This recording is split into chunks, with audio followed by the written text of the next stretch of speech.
So you have an image that you would like your background to be removed. Well, you can use Adobe Express for that, and let me show you how.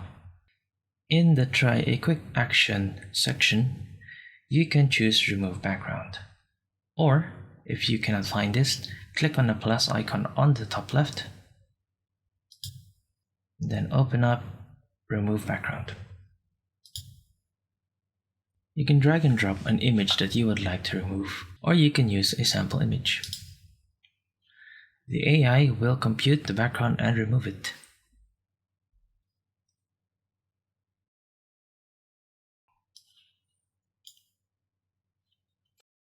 Or you can upload your own image and it will remove the background. If you are not happy with the background removal, you can even customize by clicking on Customize and filtering out even more. Or if you're happy with it, then you can click Download.